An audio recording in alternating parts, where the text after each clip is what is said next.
Hello, everybody. Happy Monday. I hope you had a peaceful weekend. Thank you so much for joining me today. Of course, we're going to review everything that happened throughout this weekend and also today in the US, but also globally. Most importantly, this is our global update. Hi, Michael. Hello. We're going to keep it very factual, and then I have a bit of an announcement towards the end to those who want to have more than just factual news and want to dive in deeper. But I hold off with that. So, again, thank you for joining.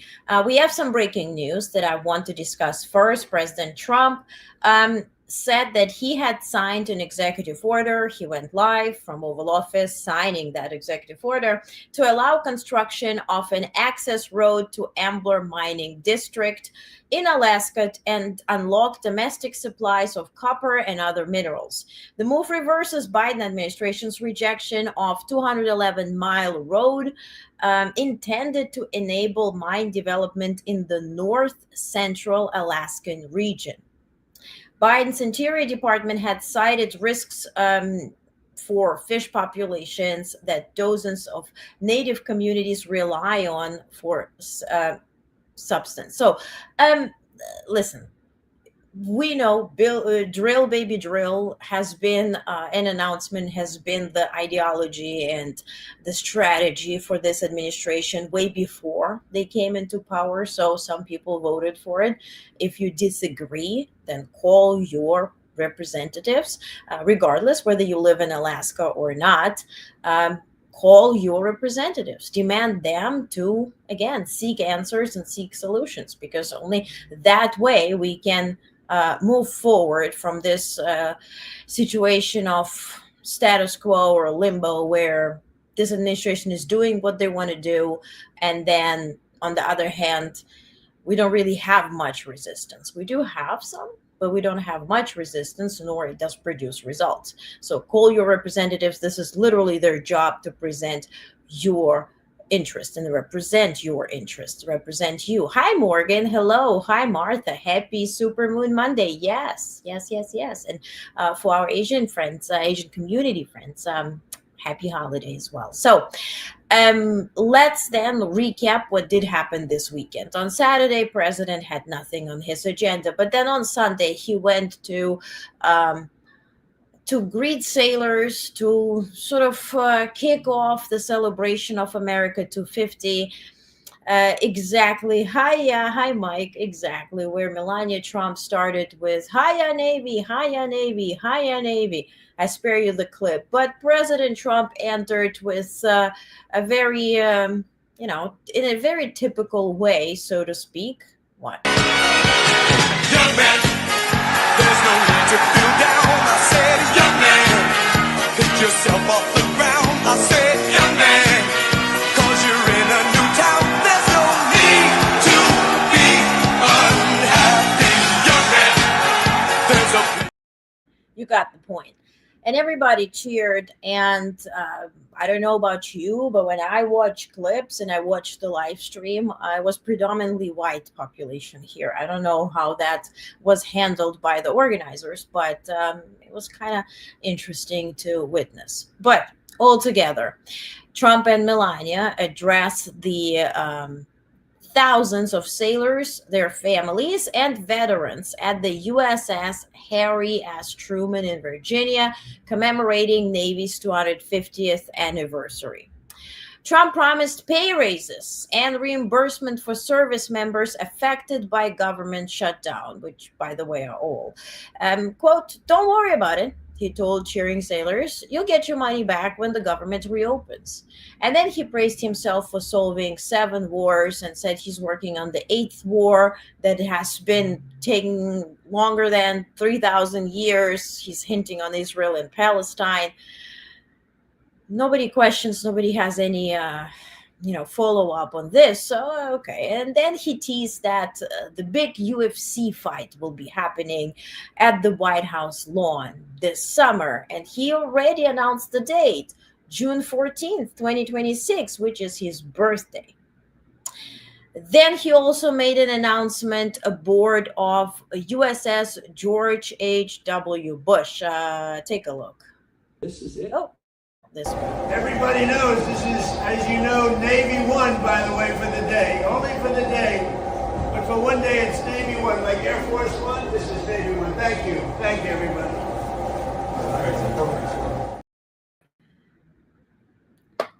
Then he also told reporters that the shutdown is just because of Democrats. He has nothing to do, although this is his government in charge. He's in control of literally all branches of the government, but somehow it's all because of the Democrats. Quote, the meetings seem to be very good with Democrats.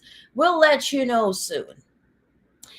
And then he made this announcement where he mentioned how he allegedly, according to him, warned the nation about Osama bin Laden. And then a year before 9/11, he spoke to Pete Hegseth, who at that point must have been about 20, 21 years of age and nowhere near intelligence or military.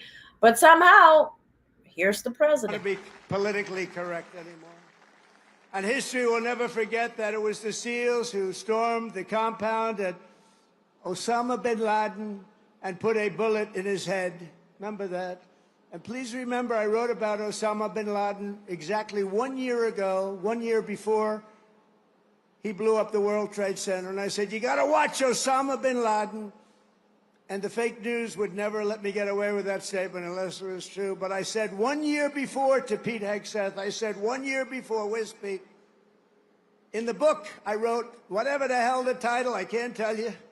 But I can tell you there's a page in there devoted to the fact that I saw somebody named Osama bin Laden, and I didn't like it, and you got to take care of him.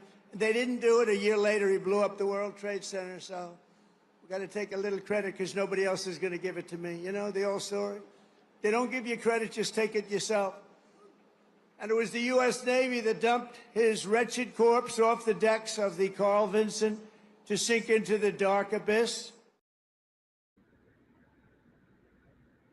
Trump's book, The America We Deserve, which was published in 2000, does mention Osama bin Laden, but not in predictive or intelligence warning way. He listed him among dangerous figures, but made no claim about an attack. Trump has repeated this story, for years, suggesting he foresaw 9/11, but the quote in his book simply references bin Laden as a threat, among others like Saddam Hussein. Even stranger, Pete Hegseth at that point was 2021. What can I tell you? Well, shutdown reaches day number 6. And here's a question about military pay and federal data that is at risk. Even though there's celebration and tea and dances, but let's face the reality. And the reality is, with the shutdown dragging into second week, over 1.3 million active duty troops and hundreds of thousands of National Guard and civilian DoD staff risk missing paychecks on October 15th. The Senate has failed 4 times to pass a short-term funding bill. Democrats insist on extending Obamacare subsidies, deservingly so, while Republicans refuse to negotiate until the shutdown ends. Now, as to federal judges blocking Trump from sending national troops, here's the latest. A judge temporarily halted Trump's deployment of National Guard troops to Portland. Trump cited violent protests and the need to protect immigration officers, but critics called it federal overreach.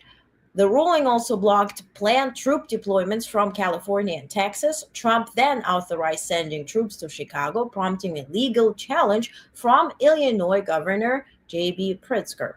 And here's, by the way, Governor of California, Gavin Newsom, calling a thing a thing. Take a look. This is it. This is it. We're losing this country. We're losing it in real time. This is a chaos presidency. He is a wrecking ball. This is unlike anything we've experienced in our lifetime. It is code red. No time for neutrality. It's time to stand up, pick a side, and be firm and resolute. And that's what we're calling for. Governor, last question.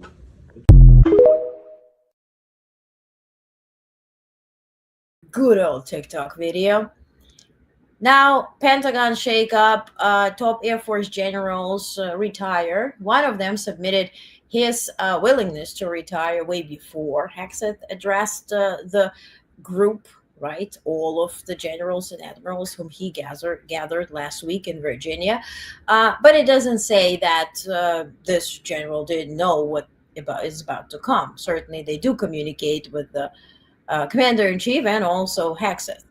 Air Force General Thomas Basri announced his retirement following a meeting with Defense Secretary Pete Hegseth, who recently suggested generals who disagree with him should resign.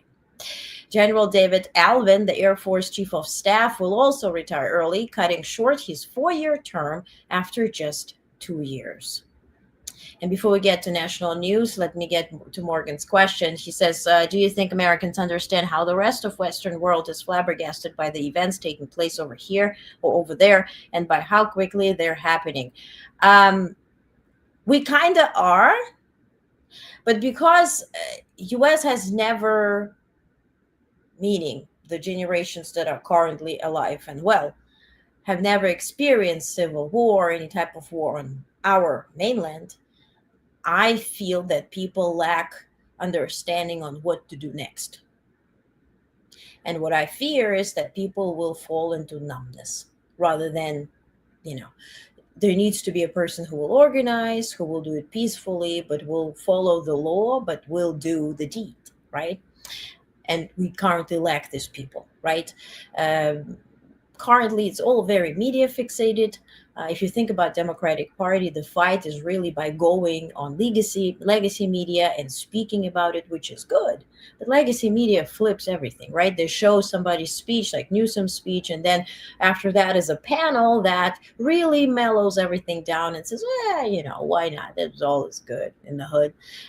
So at this point, there is what I see. There is not many who meet the moment, who call a thing, but then also follow the steps. So we'll see how that will go. Now, meanwhile, to Europe, Europe also got caught with their pants down, right? Very much dependent, gas-wise, on Russia, pivoting very slowly, very unwillingly, right? Very much dependent on U.S. defense-wise, not realizing that Ukraine is now the superpower when it comes to drones that can really help you. There's still a stuck into we're better than them type of story, which will cost time and ultimately, God forbid, will cost life. So let's see. Let's hope not. Let's pray not. Let's keep the faith. But I have the review of the global news in a second. So first, national quick news. Supreme Court roundup. New term begins. It actually began today. The Supreme Court's new term opened with divisive cases, including Colorado ban on conversion therapy, which will come tomorrow, Tuesday, and a challenge to the 1965 Voting Rights Act, which will be then addressed next week.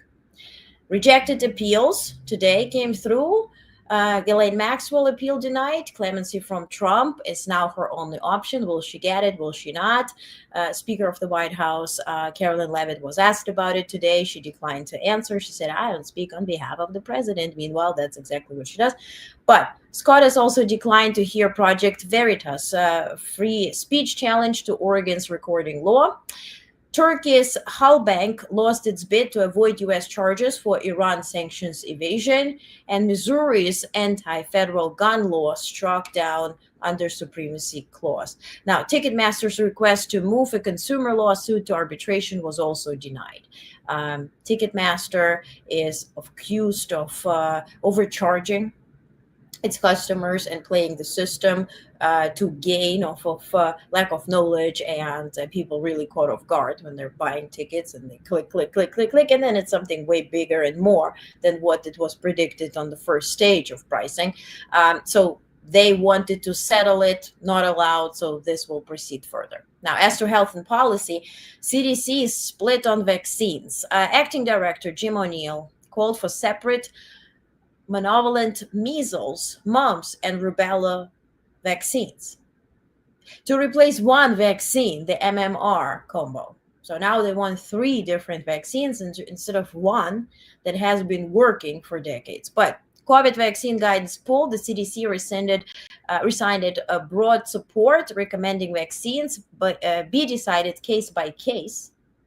in consultation with doctors aligned with Health Secretary RFK Jr.'s panel. So at this point, if you really, really, really, really want the vaccine, you got to go to the doctor and get the recommendation, so to speak. As to autism drug, it's been now fast-tracked, again, per request of RFK Jr. He could deliver a policy win for the Trump administration with the FDA rapid review of an old drug for autism-related conditions. And economy and policy, Trump is considering a $10 billion bailout, rescue package for U.S. soybean farmers hurt by trade tensions with China, which are again attributed to the accomplishments of this administration. The pharma giant Amgen launched discounted consumer sales of Repatha. It's a cholesterol drug. Amid political pressure, they're now offering this drug 60% off. Government shutdown also delays economic releases like jobless claims and trade data, which I think is also part of the plan. Fed minutes and Powell's speech still expected. So again, towards the end of the week, we're going to get some information here. Now, Trump also imposes 25% tariff on foreign trucks. He announced that on Monday, today, that all medium and heavy-duty trucks imported into U.S. will face a 25% tariff starting November 1st. And this is a minimum tariff. It just can go up from there. The move marks a sharp escalation in Trump's protectionist trade policies and is intended to shield U.S. manufacturers from foreign competition. And of course, if we talk about trucks, it could be anything, right? Because trucks transport what has been delivered to our ports and airports, right? Industry analysts warn it could strain global supply chains and drive up costs for domestic trucking companies that rely on foreign-made fleets. Speaking of foreign, legal and immigration, Trump proposes reducing refugee admissions from, dig that, 125,000 down to 7,500 people. Next question that I have, if I were there to follow up, how many of those 7,500 people are South African farmers? As to 100K fee added to H-1B visas, unions and universities have sued over the new fee for foreign worker visas. Obviously, it screws them. It screws the entire system, and China is taking the entire advantage of it. Last week, I reported that first they offered visas, work visas, to anybody who has graduated with a degree in math and chemical studies and physics and IT, anything of that kind, any type of science, so to speak. And at this point, you don't even need a work offer or a job offer. You arrive and they get you a job. They also give you $752,000 for living expenses, to buy a house or whatever, which again comes back to their wallet. But they're using this opportunity to get to become what we used to be. As to ICE, it's promised to be at Super Bowl. Big announcement of Bad Bunny, headlining the Super Bowl halftime show. Got a lot of noise in the MAGA community. As in a response, DHS Secretary Kristi Noem said agents will be all over the stadium as Bad Bunny performs. Culture, Taylor Swift released her album on Friday. I'm not going to dive into the, what she spoke about and sang about. I heard it. The life of showgirl, but economically, has earned $33 million during just a 3-day limited release movie concert event, giving theaters as much needed boost. And kudos to Taylor Swift, because when have you been to the theater last time? And probably this was related to some type of concert. As to sports, NHL season starts on Tuesday tomorrow. Florida Panthers open against Chicago Blackhawks. And WNBA finals continue on Wednesday. Las Vegas Aces lead Phoenix Mercury 2-0. Oh, they're going to about to win the third time. Okay, now your questions, complaints, concerns. Steven says, hey, Steven, I love that they're losing their minds over Bad Bunny. And the funny thing is NFL and owners are big GOP donors, right? Go Islanders, says Sean. Hi, Sean. Let's go Blue Jays. Oh, everybody is splitting. Okay. James says, hi, James. The Portland ruling is well written, and it was from a Trump appointee, right?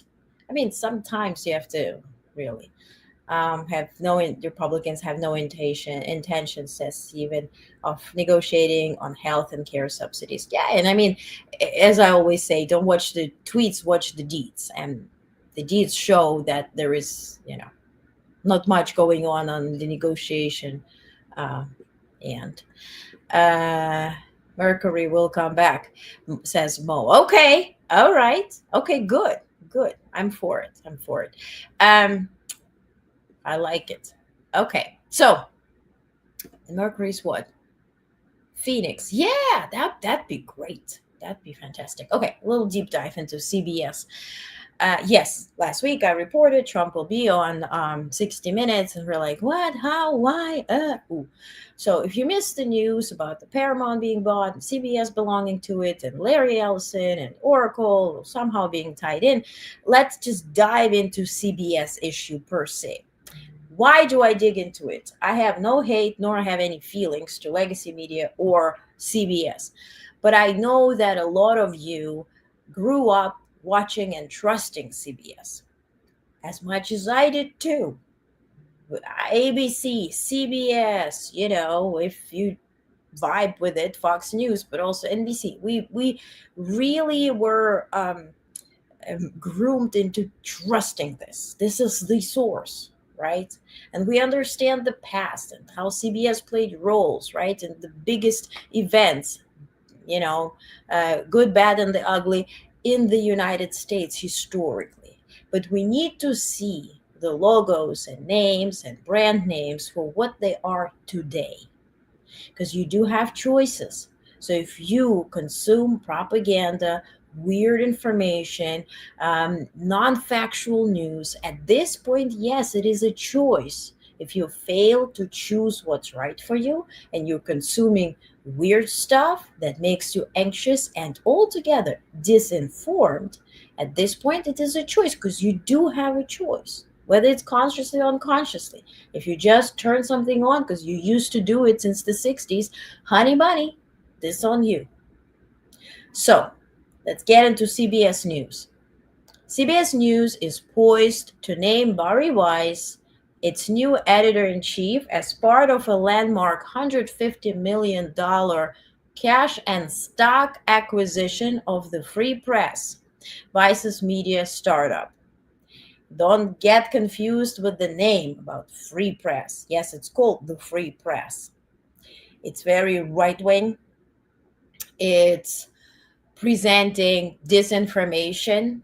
I'm not going to dive into it and tell you all about it, but it's interviewing SCOTUS justices right now with big events in the middle of New York City, in the Lincoln Center, talking, about the upcoming rulings and how we should go, how citizenship should not be granted by birth, and COVID vaccines and this and that and the other. It's very much focused disinformation and propaganda.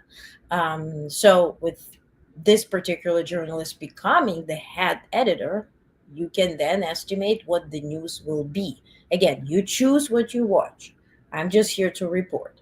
The deal marks a turning point for legacy media. CBS, a 98-year-old network known for 60 Minutes and CBS Sunday Morning, is betting on Weiss, who has never worked in broadcast TV, to modernize its platform and audience. Bari Weiss's The Free Press was also the first thing that got $6 million investment from Peter Thiel on Substack. And that's how Substack got investment from Peter Thiel and others who also invested into X. I'll leave you with that. Vice, former opinion editor at New York Times, launched Common Sense on Substack in 2021. It evolved into Free Press, which blend original reporting, opinion columns, podcasts, and sense-making journalism. Supporters say she represents a bold, independent voice in the age of partisan polarization. Critics argue the deal and Vice herself will politicize CBS, especially as the Free Press is often described as anti-Trump. Well, it's so anti-Trump that it's pro-Trump. The timing is also notable. CBS parent Paramount recently settled a lawsuit brought by Trump. That legal resolution reportedly helped secure FCC approval for the Paramount Skydance merger in August. Now, if you zoom out, this is part of a broader trend where traditional outlets are acquiring digital first disruptors. Whether the move reinvigorates CBS or alienates its base remains to be seen, but it's headline grabbing play in the media industry under intense pressure. And so that's exactly what we're seeing. If you're watching, for instance, like the morning show, they really meet the moment because they exactly describe, if you're familiar with that on Apple TV, I'm not advertising it, but I like Jennifer Aniston. I like that show. And they talk about legacy media going by podcasters and those anchors who are known to report on facts, really not connecting with the podcasters. And then somehow the podcaster becomes head editor of the channel. And that's exactly what they describe. So, and it's really what does happen in reality. So although you grew up with some legacy media sources, you are so skilled to get your coffee and New York Times and blah, blah, blah, really reevaluate it because you do have sources. Okay? So defense news, Ukraine is set to receive, but again, seeing is believing. Air cruise missiles, right? And so the new ARAMs, Kiev, of course, seeks to hit deeper Russian targets. And so Pentagon has promised for Ukraine to receive U.S. long-range missiles. Again, seeing is believing. Now, Trump's war on cartels is escalating. The fourth U.S. strike hit a suspected drug boat off Venezuela. Trump declared armed conflict with cartels last week. AI-piloted fighter drones were tested in Florida.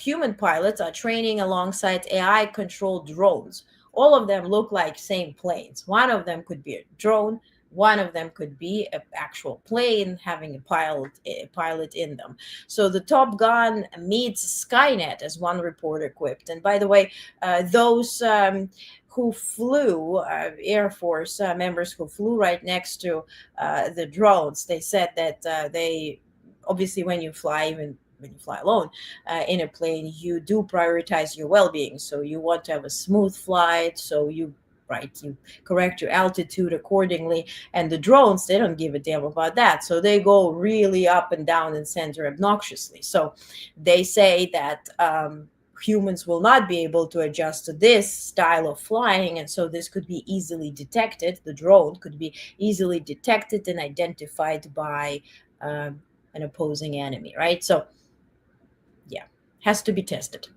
Space Force has new contract. SpaceX and ULA awarded over $1 billion to launch national security missions starting in 2027. SpaceX, really?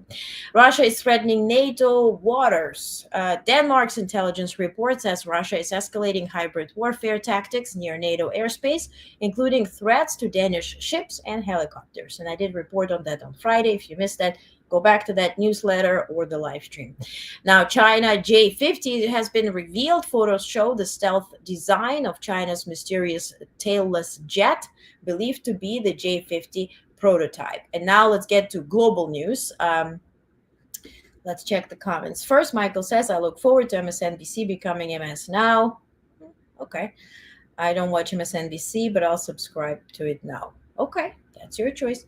All righty. So, big news today reported by German intelligence. And we will talk about Angela Merkel, the former chancellor of Germany, who's causing a lot of disruption in Europe and European media.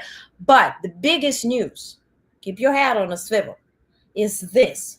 European Commissioner Andrius Kubilius says German intelligence has uncovered evidence that Kremlin is actively discussing a possible attack on NATO. Quote, if they're discussing it, are they planning an attack? We don't know, but such signals must be treated extremely seriously, Kubilius told Gazeta Vyborcza. He warned that despite heavy losses, Russia's arms production remains robust, and the EU must be ready for every possible scenario. The intelligence reportedly does not confirm a specific target or timeline, but officials fear Moscow may test NATO's resolve through hybrid or limited actions. And if I were to put my finger on something, it would be the Baltic states. But we'll talk about that on Friday. Now, Lviv in Ukraine has been attacked in major Russian strike. And by the way, all of that happened just 65 kilometers from Poland, just to paint the picture. Ukraine experienced one of the largest combined attacks since the start of Russia's full-scale invasion. More than 700 drones, over 50 kilometers Kh-101 and caliber cruise missiles, and 2 Kinzhal hypersonic missiles were launched, so 700 drones, 50 Kh-101 and caliber cruise missiles, and 2 Kinzhal hypersonic missiles, all of them combined, were launched at the same time, targeting the western city of Lviv, located just 65 kilometers from NATO member Poland. The attack struck civilian infrastructure and energy facilities in Lviv, Zaporizhia, and Odessa, as monitors released maps of the missile's flight paths. Ukrainian defense forces worked throughout the night to repel the assault, with several interceptions reported, but not all systems held. Ukrainian authorities warned that this was yet another escalation designed to provoke instability across NATO's eastern flank. And there's very touching video, but it is in Ukrainian, so I didn't translate it, with the father who is currently fighting at the front lines, and he had a conversation with his daughter who was in Lviv, 15-year-old, beautiful lady, young lady, and they texted. She asked him if he's okay.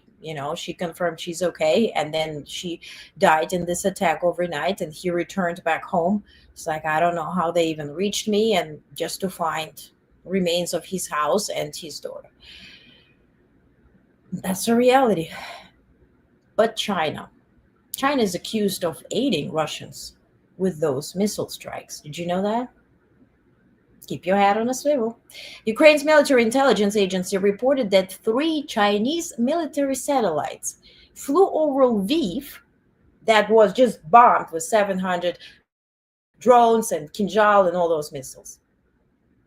3 Chinese military satellites flew 9 times during Russia's massive strike.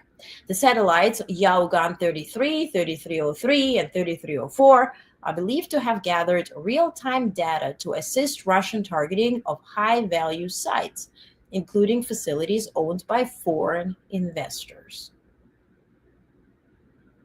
The claim has sparked alarm in European defense circles, as it suggests active Chinese military collaboration with Russia in ongoing hostilities. Ukrainian officials labeled it as a dangerous precedent to proxy intelligence cooperation. Now, when will the Western part label it as such? I understand Ukraine is free to speak because Ukraine is being targeted daily, but where is the Western part? Are you awake? Who are you? Where are you? Hello? Meanwhile, Zelenskyy actually addressed the nation today, pledging for Ukraine to have at least 50% of all weapons to be made in Ukraine soon. So at the International Defense Industries Forum in Kiev, Zelenskyy set a bold target, quote, no less than 50% of the weapons at the front must be Ukrainian, and this task must be accomplished by the end of this year.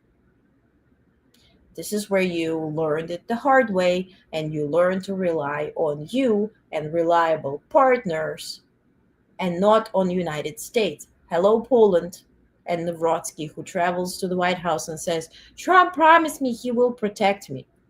Buenos nachos. Zelenskyy said Ukraine's defense manufacturing has increased tenfold, producing artillery, drones, and missiles at record speed.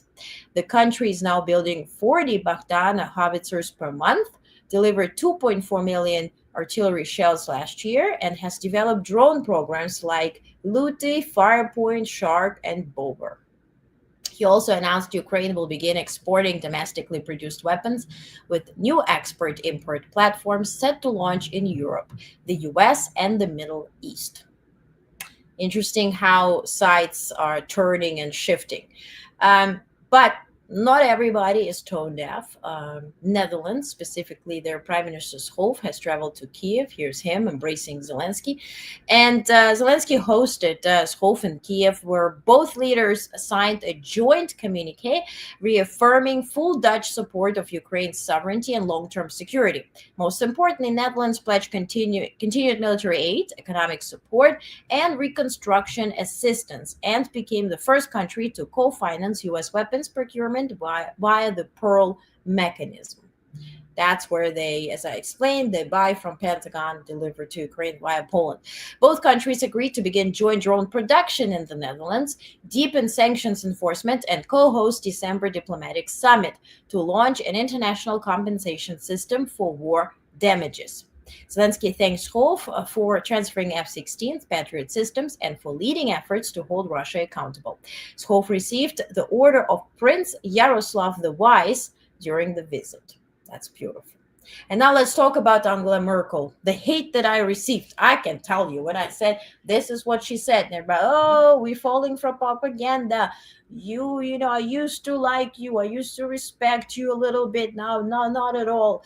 Listen, if you don't respect me, or somehow you changed your opinion about me that I didn't know about, this is not an airport. You don't have to announce it. You can unsubscribe. You can do whatever the heck you want to do. Same as I can do whatever the heck that I want to do. We are connected in the Onest community. Yes, it is a community.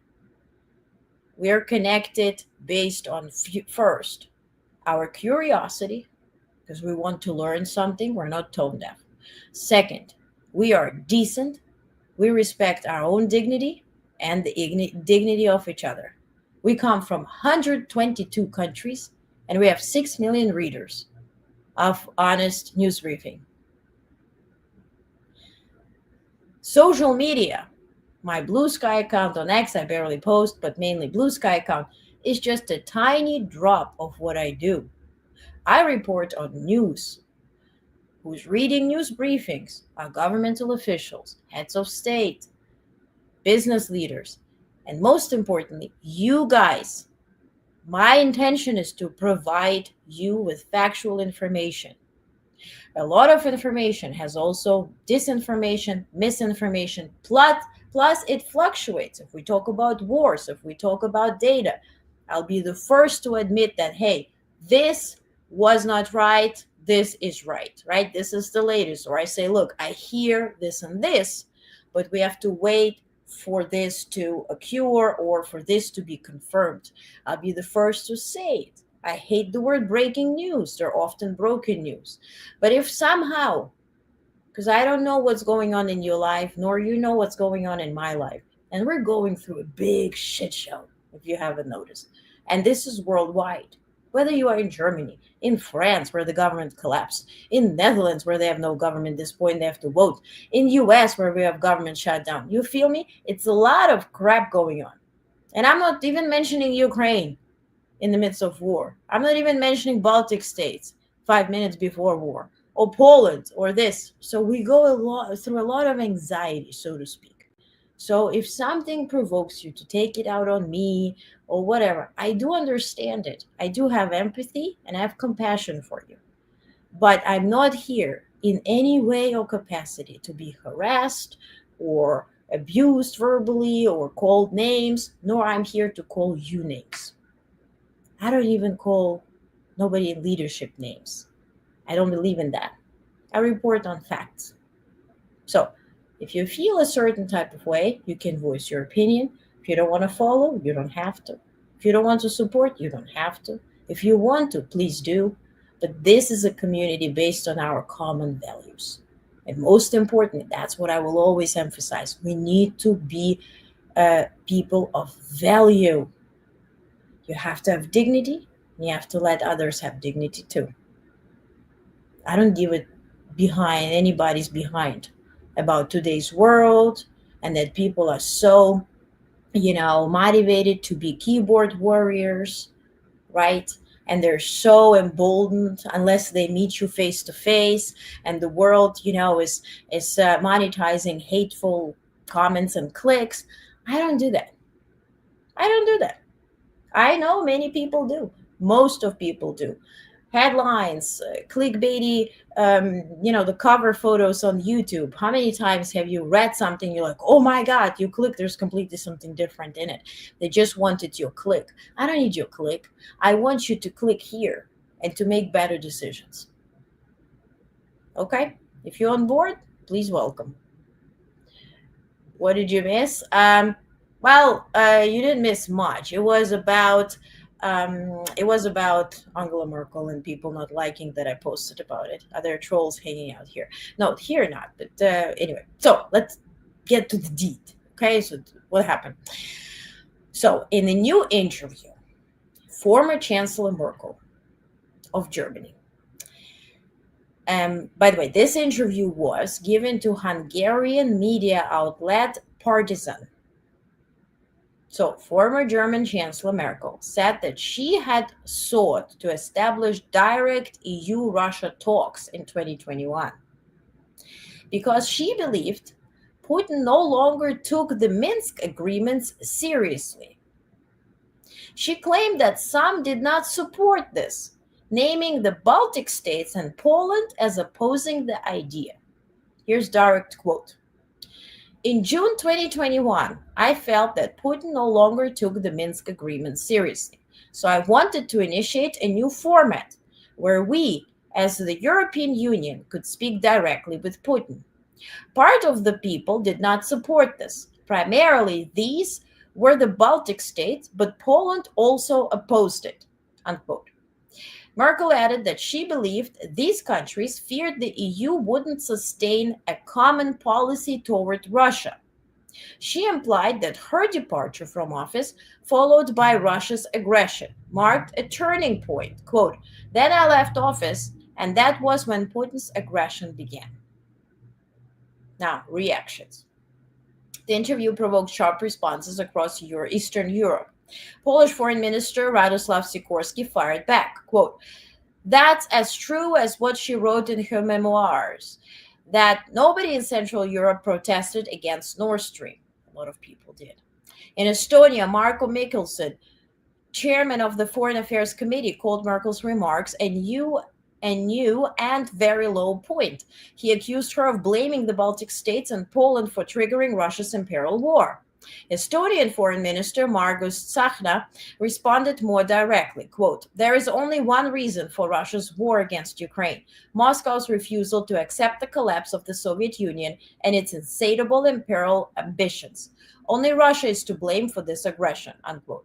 Critics argue Merkel's framing attempts to shift responsibility from Moscow's decisions to Eastern European nations that resisted her preferred diplomatic approach.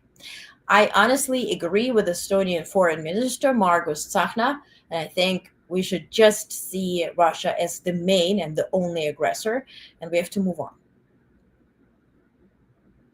We don't have to discuss who, former, what, how said. And if you're German, you have feelings towards Merkel.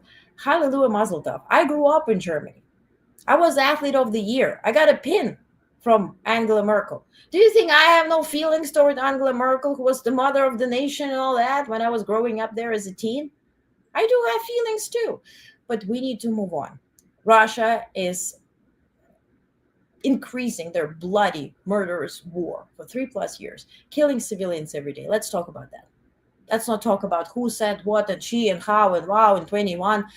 God damn it, 2025, people are dying. More people are about to die. Wake the heck up. Keep your head on the swivel. That's what I'm going to say. So, Serbian President Aleksandar Vučić issued a stark warning in a televised speech. This is Serbia. Quote, everyone is getting ready for war.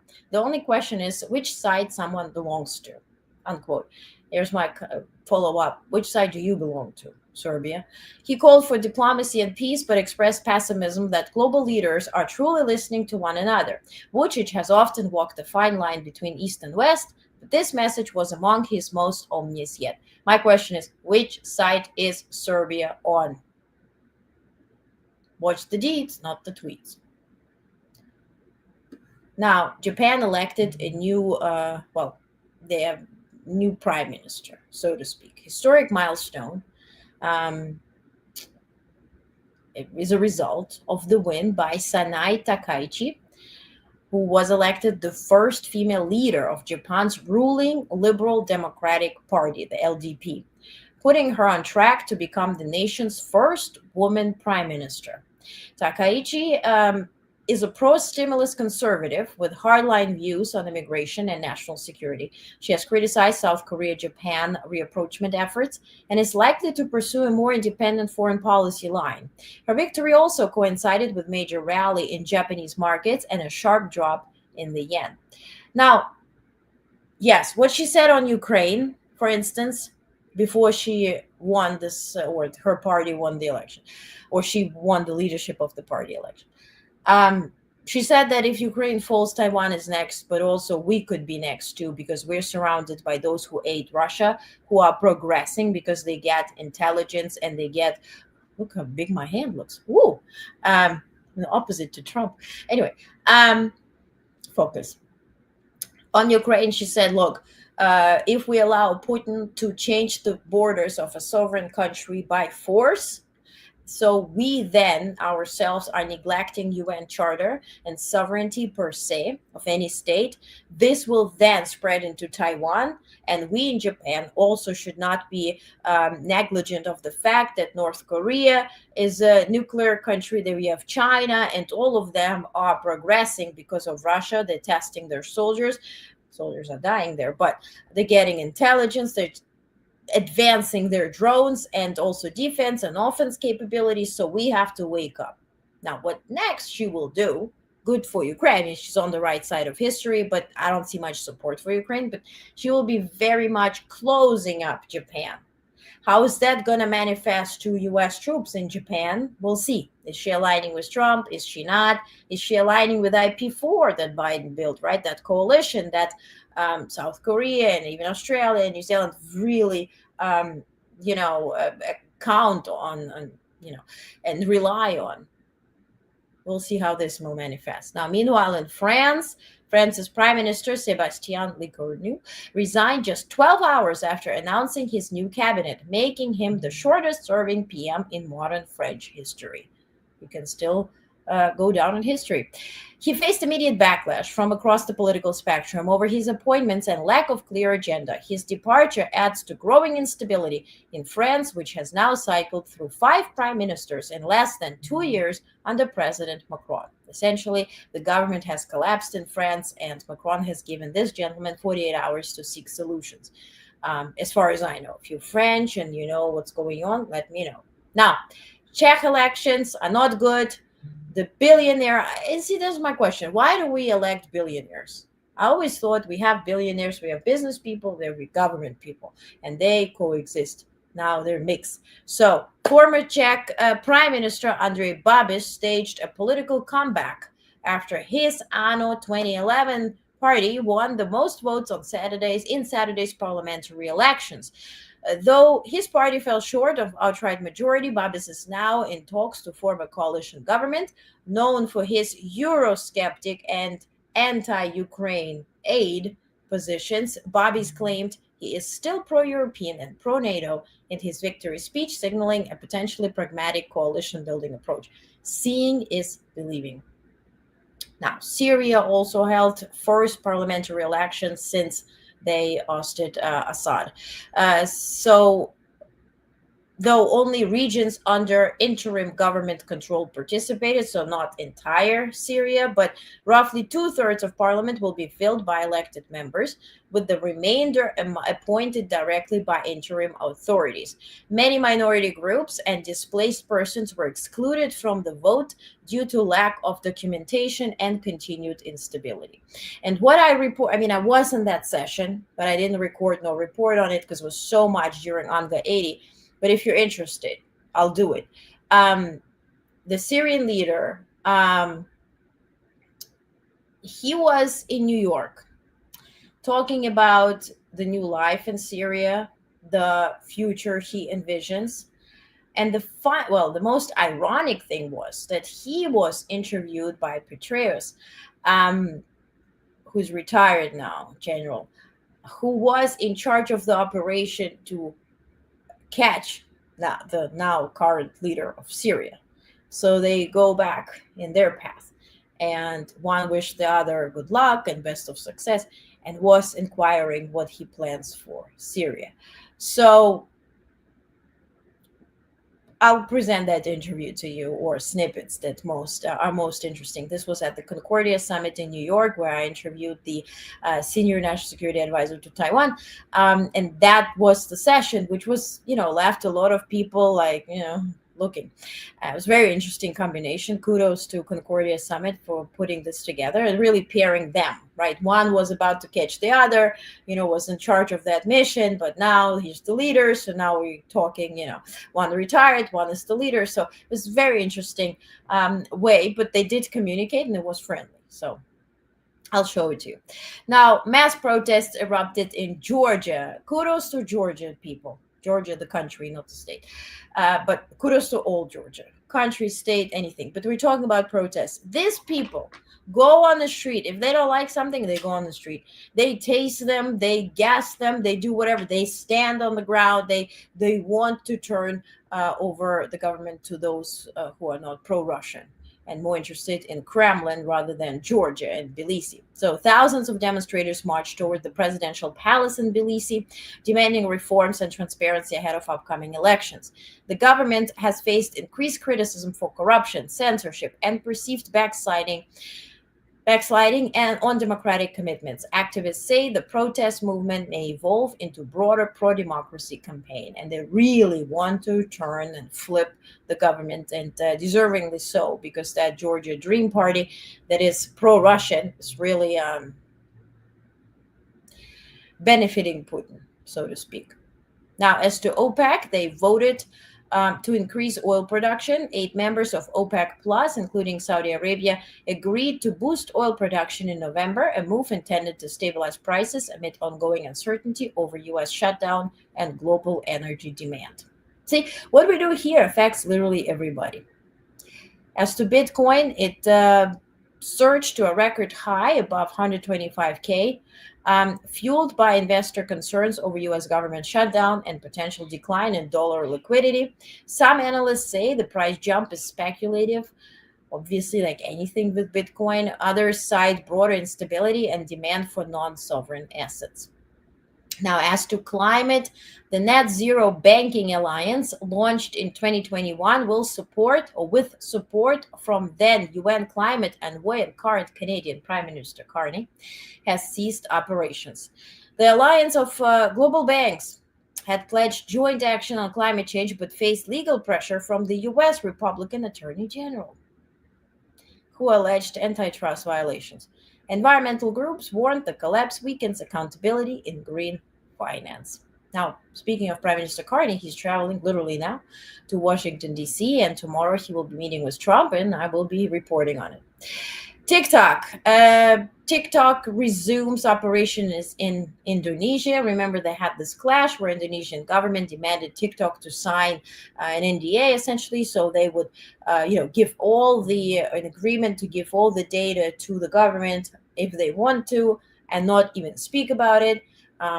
This was the same agreement was presented to all social media platforms. Some signed, some did not. TikTok didn't want to, but Indonesia lifted its temporary suspension of TikTok after platform agreed to share limited data related to anti-government protests. While officials said the data was necessary to track online gambling schemes, free speech advocates warned the episode may signal broader attempts to suppress dissent. And as to Nobel Peace Prize, now, Trump did not get it yet, I guess, but it's all about medicine at this point. So the 2025 Nobel Peace Prize in Psychology or Medicine was awarded to Mary E. Bronco, Fred Ramsdell, and Dr. Shimon Sakaguchi for their groundbreaking research on regulatory immune cells, a discovery that has transformed treatment for autoimmune diseases and cancer. Now, tomorrow, Nobel Peace Prize in Physics will be announced in Sweden, And also FIATA, Global Shipping Industry Conference, will begin in Hanoi. And today, NATO Secretary General is visiting Mette Frederiksen, the Prime Minister of Denmark, in Copenhagen. So we'll get a readout on that as well. And that's it. So some questions, concerns, complaints. Now, what I wanted to share, which is something I guess long overdue, we currently have, I've been in talks with YouTube about like, what can I speak about? What will you punish me for? And all this and the other, because obviously the political atmosphere worldwide is shifting. Can we say some things? Can we not say some things? And so the best solution that I came up with, Monday through Thursday, like what we do now, we keep everything very factual. Same as you have your news briefings that are free. There's no paywall. You don't have to subscribe on Substack. Substack always offers subscriptions. You don't have to. Everybody receives everything everywhere. If you want to support, I'm very grateful. Now, Monday through Friday, you're getting your news briefings. Next one will come in just a second. Also, I go live here to present factual news to you. I answer some quick questions here and there. But on Friday, starting this week, every Friday, we're going to have on YouTube off-the-record briefing. That's when you can ask me questions. You can submit them in advance. You can ask me questions there. And I will share my opinion. I will also share my off-the-record information, like I have access. I was at the UN in the meetings with diplomats, with heads of state. Certain things I just simply cannot report here, nor spread on social media, nor in our news briefing, because it is read by heads of state. Feel me? So on Fridays, we're going to have off-the-record briefing. And this will be part of Onest Plus, so to speak. So essentially on YouTube, we have now subscriptions. There's different levels. The lowest one gives you access to those Friday briefings. And then every Friday, last Friday of the month, you're going to get a link to Zoom where we're going to see each other. We can communicate. You can ask questions, chit chat. And this is completely off the record, off the grid. So I can share some juicy, details or whatever. So if you really want to go beyond the facts always will be free. Onest has always been, again, as I mentioned, formed for those who are curious about factual information. This will always be free, news briefings and those live streams. But then Fridays, if you seek opinion, analysis, connecting the dots, more information, please join this subscription thing on YouTube, and there we will be united. Now, in addition, also, there will be like after events like G7, NATO, whatnot. We're going to have some calls again on Zoom. You can ask questions. Let's say if you own a business, you can ask questions that are very personal to you. What shall I do with this and this? Given this and this, I can do follow-ups. I can do research. You can recommend people to interview. I can also share whom I will be interviewing, some plans that are coming up. So if you want to be an insider, long story short, please join this community. It is open right now. I would very much welcome you there. Don't let me sit there alone on Friday and report to myself. But I really would hope to see you there. And this will, first and foremost, give me an ability to be safe about what I say, how I phrase it, and whatnot. Because everything is very much watched for, documented, and turned against you. So this Fridays will be, in our community will give me the confidence that we're safe and sound among like-minded people. And, we can discuss more and go beyond the facts. Okay? Hope to see you there. I'll put more information in today's news briefing as well. So again, thank you so much for joining me. I'll see you here tomorrow at 5 p.m. Eastern. Prime Minister of Canada, Mark Carney, is visiting Oval Office tomorrow. So we'll have that report and everything that happens in between. Okay? Again, thank you so much for being here. I appreciate you. Again, we have the new Curating Culture episode about the High Line. If you don't know, New York turned their abandoned railway into global icon. It's really cool. It's just 2.5 minutes, so check it out. It's very interesting and calming. That's what I've heard, calming. And I hope to see you there as well. So again, thank you for being here. See you tomorrow, and keep an eye on the news briefing. Thank you so much, and thank you for your support.